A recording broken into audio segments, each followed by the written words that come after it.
Hello, dear student. Good morning. Welcome to Sanskar Biovision YouTube channel. स्वस्थ रहो, मस्त रहो, मस्त रहो, स्वस्थ रहो।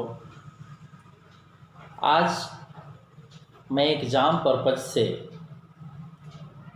ये वीडियो बना रहा हूँ। जो स्टूडेंट 2022 में एग्ज़ाम दे रहे हैं, +2 का एग्ज़ाम दे रहे हैं, उनके लिए काफ़ी सहूलियत हो, उनके लिए ये सब कुछ इजी हो। इसलिए एक तो मैं गेस क्वेश्चन पे बात करूँगा और दूसरा सबसे पहले मैं ये बात करना चाहता हूँ कि कितने क्वेश्चंस आएंगे, ये आपको जानना बहुत ज़रूरी है। सबसे पहले कि ऑब्जेक्टिव का क्वेश्चन 70 होगा, जिसमें 35 का आंसर देना होगा। मतलब 70 ऑब्जेक्टिव्स आएंगे, जिसमें 35 क्वेश्चन का जवाब देना होगा। कोई भी 35 आप दे सकते हैं। You can choose any 35 questions. उसके बाद शॉर्ट क्वेश्चन की बात है तो शॉर्ट क्वेश्चन का 20 क्वेश्चंस आएंगे, जिसमें कि 10 क्वेश्चंस का आंसर देने होंगे, यानी 20 क्वेश्चन एग्ज़ाम में आएंगे शॉर्ट क्वेश्चन, जिसमें कि आपको मात्र 10 क्वेश्चन का जवाब देना है, 10 क्वेश्चन का ही आंसर देना है। लॉन्ग की अब बात करते हैं। लॉन्ग क्वेश्चन में 6 लॉन्ग क्वेश्चंस आएंगे, जिसमें कि 3 क्वेश्चंस का आंसर देना है, यानी 6 क्वेश्चंस लॉन्ग क्वेश्चंस होंगे, जिसमें मात्र 3 क्वेश्चन का जवाब आपको देना है। मैं स्पेशली +2 के स्टूडेंट के लिए यह वीडियो बना रहा हूं। जो एग्जामिनी स्टूडेंट हैं उनके लिए यह बहुत ही कारगर सिद्ध होगा। आप हमारे वीडियो को देखने के लिए सब्सक्राइब करें, बेल आइकॉन दबाएं, लाइक करें, शेयर करें, ताकि मेरा सभी प्रकार का जो वीडियो बनता है वो आप तक पहुंचता रहे, आपको नोटिफिकेशन मिलता रहे। चलिए, आज मैं गेस क्वेश्चंस की बात कर रहा हूं, जो मेरे द्वारा गेस किया गया है। गेस क्वेश्चन ये 2022 है। बायोलॉजी में किस प्रकार का क्वेश्चन आएगा, इसको देखिए। 2 तरह का हम लोग ग्रुप की बात कर रहे हैं। ग्रुप ए में ऑब्जेक्टिव क्वेश्चन होता है, ग्रुप बी में शॉर्ट क्वेश्चन होता है और ग्रुप सी में लॉन्ग क्वेश्चन होता है। तो हम ग्रुप बी में शॉर्ट क्वेश्चन की बात करेंगे कि शॉर्ट क्वेश्चंस किस प्रकार से आएंगे। मेरे द्वारा गेस किया हुआ क्वेश्चंस अगर आप एक बार सही से पढ़ कर जाते हैं तो मैं उम्मीद करता हूं कि आपका एक भी क्वेश्चन छूटेगा नहीं। तो मैं ऐसा उम्मीद रखता हूं कि जो मैं गेस क्वेश्चन बता रहा हूं आप लोग थ्रोली उसे देखेंगे। तो ग्रुप बी शॉर्ट क्वेश्चन की बात करते हैं, जो मैंने गेस किया है। आप लोग ध्यान से सुने। सबसे पहला क्वेश्चन, जीवों में जनन के महत्व को लिखे। या फिर आपसे ये पूछा जा सकता है कि जीवों में जनन क्यों आवश्यक है। दूसरा क्वेश्चन, जीवों के जीवन की सूची एवं वर्गीकरण, अर्थात जीवों के जीवन काल की बात हो रही है, उसके वर्गीकरण की बात हो रही है। तीसरा है द्विनिषेचन क्या है, डबल फर्टिलाइजेशन। चौथा है ओसी और एमसी में अंतर लिखें। ओसी ओस्टस साइकिल, एमसी मेंस्ट्रुअल साइकिल्स में अंतर लिखें। पांचवा है जनन क्या है, लैंगिक और अलैंगिक जनन क्या है। अगर शॉर्ट में पूछता है तो जनन क्या है, अगर लॉन्ग में पूछता है तो आपको लैंगिक अलैंगिक दोनों में अंतर लिखना होगा। छठा है ब्लड के कार्यों का वर्णन करें, लैंगिक और अलैंगिक। जिस प्रकार से हमने बताया है उसको आप ज़रूर ध्यान से देखेंगे। यहाँ पर 6 नंबर में हमने बताया कि ब्लड के कार्यों का वर्णन करें।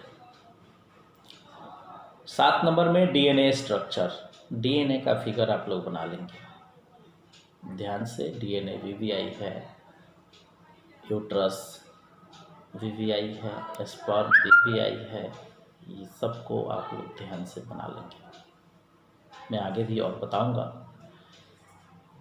8 नंबर में डीएनए और आरएनए में अंतर।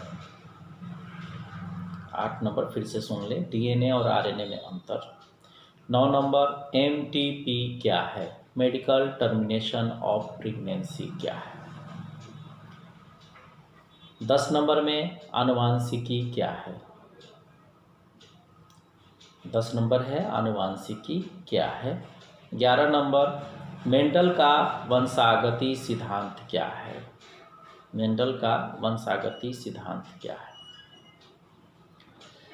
12 नंबर है एंटीबायोटिक्स क्या है।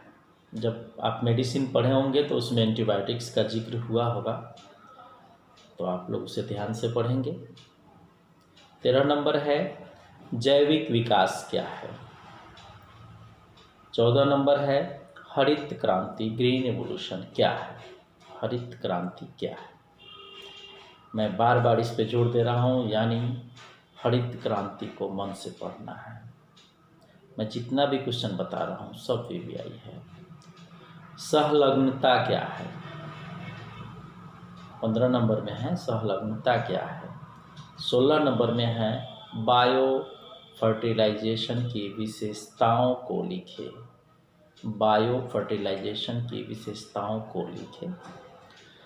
17 नंबर है कैंसर के 2 लक्षणों को लिखे। कैंसर रोग पढ़े होंगे आप।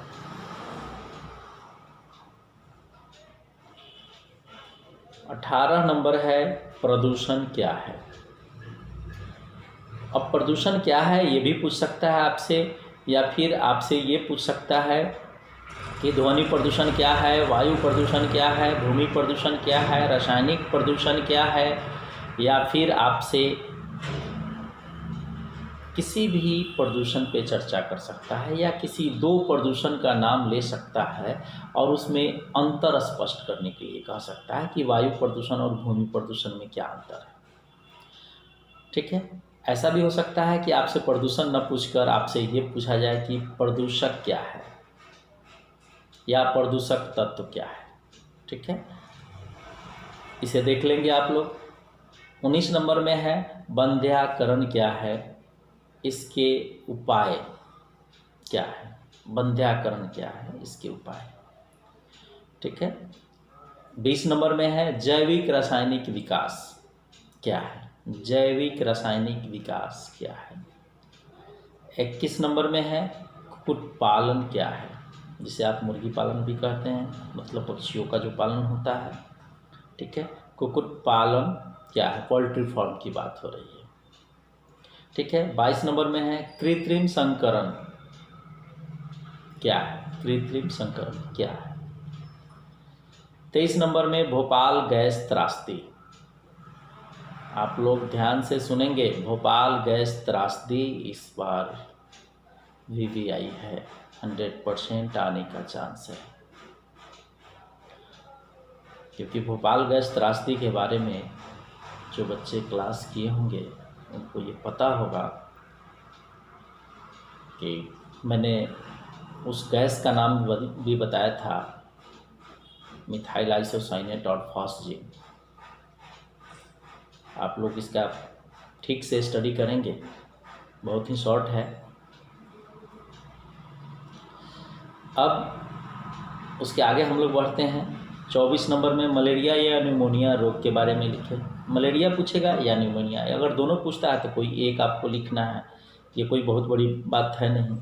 25 में है बायोडाइवर्सिटी के बारे में लिखे, जैव विविधता के बारे में लिखना है। ठीक है, 26 में है माइक्रो ऑर्गेनिज्म अर्थात सूक्ष्म जीव क्या है।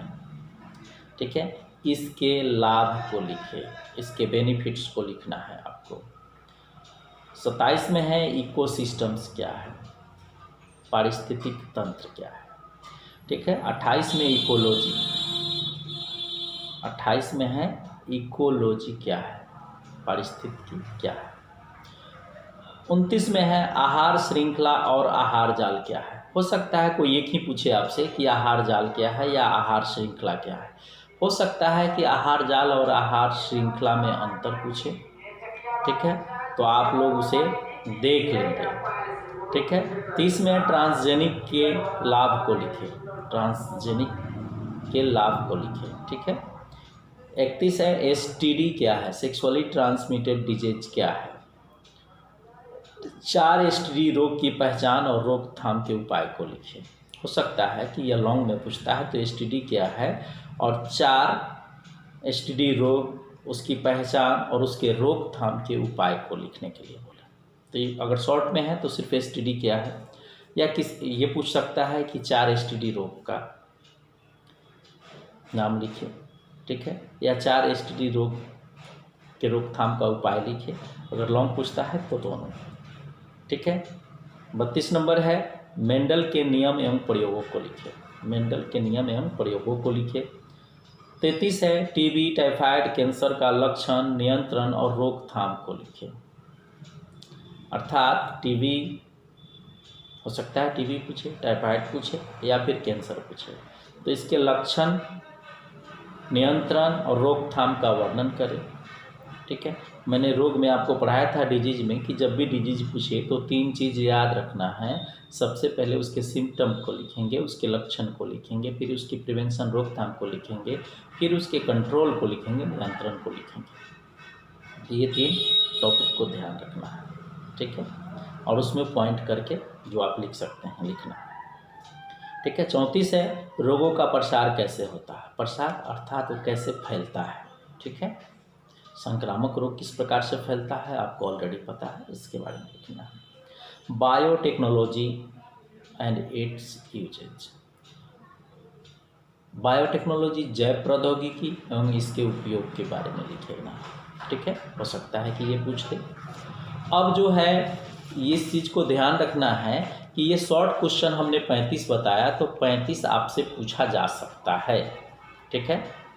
अब चलते हैं ग्रुप सी में, लॉन्ग क्वेश्चंस, जिसमें मात्र आपसे 6 क्वेश्चन पूछे जाएंगे और जवाब भी आपको मात्र 3 क्वेश्चन का ही देना है, ठीक है। तो 3 क्वेश्चन का देना है, जो आपको आता है, जो आपके लिए इजी हो, जो आप कॉन्फिडेंटिव हो कि हाँ ये क्वेश्चन मेरे लिए अच्छा है, मैं इसको आंसर दे सकता हूँ, अच्छे से लिख सकता हूँ, उसको लिखेंगे आप लोग। 1 नंबर में आहार जाल, आहार श्रृंखला को उदाहरण सहित समझावे। मतलब हो सकता है कि आहार जाल और आहार श्रृंखला में अंतर पूछ दे, या फिर आहार जाल को उदाहरण सहित समझावे, ठीक है, ऐसा भी। तो हमने फूड चेन आपको बताया था कि किस प्रकार से फूड चेन बनेगा। 2 नंबर में है पारिस्थितिक तंत्र क्या है, पारिस्थितिक तंत्र का वातावरण से संबंध को लिखे। अर्थात उस पारिस्थितिक तंत्र का वातावरण से क्या संबंध होता है, इसके बारे में लिखना है। 3 नंबर में रिकॉम्बिनेंट डीएनए टेक्नोलॉजी क्या है। 4 नंबर में पुष्पी पौधों में निषेचन का वर्णन करें, पुष्पी पौधों में निषेचन का वर्णन करें। मैंने गुड़हल के फूल पे आपको हिबिस्कस पे समझाया था कि वह बाइसेक्सुअल फ्लावर होता है, बाइसेक्सुअल प्लांट होता है, उसमें किस प्रकार से निषेचन होता है, उसको आप लोग अगर आता है तो लिखेंगे। 5 नंबर में ह्यूमन ब्लड ग्रुप क्या है, एंटीजेंस और एंटीबॉडीज के महत्व पर प्रकाश डालें, एंटीजेंस और एंटीबॉडीज के महत्व पर प्रकाश डालें, ठीक है। 6 नंबर में है ओजोन परत क्या है, वातावरण पर पड़ने वाले प्रभावों का उल्लेख करें। ओजोन परत क्या है, वातावरण पर पड़ने वाले प्रभावों का उल्लेख करें। 7 नंबर में है आनुवांशिकता क्या है, आनुवांशिकता क्या है, डीएनए जीन के महत्व को लिखें।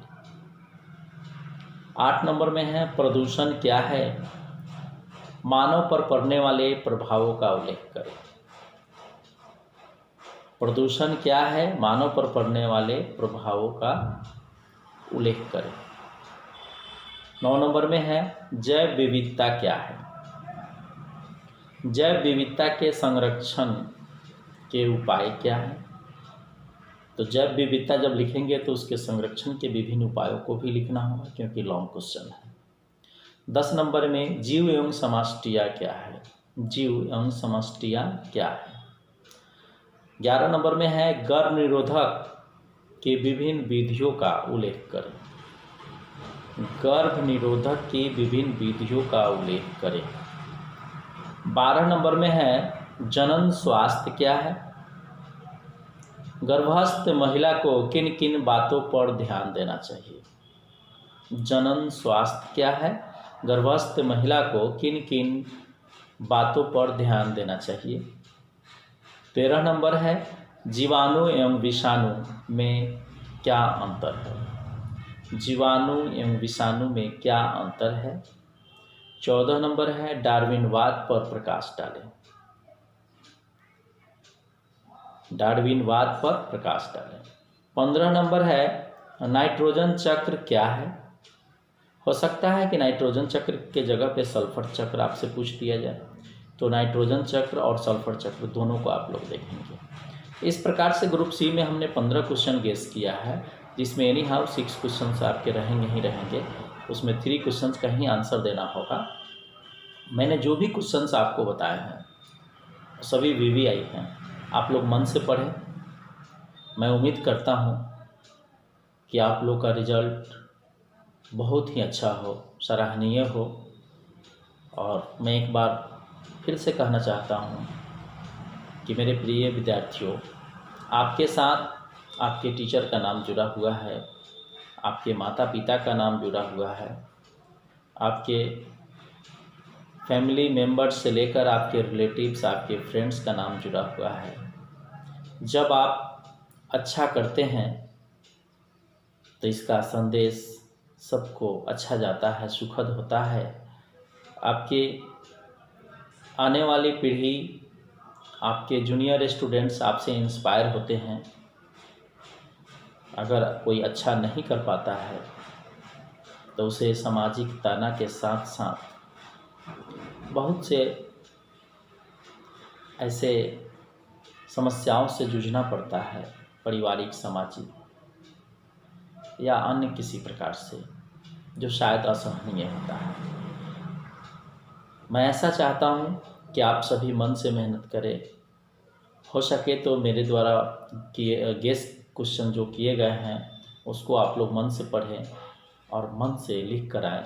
बायोलॉजी में 100% कम से कम डिस्टिंक्शन मार्क्स तो आना ही है।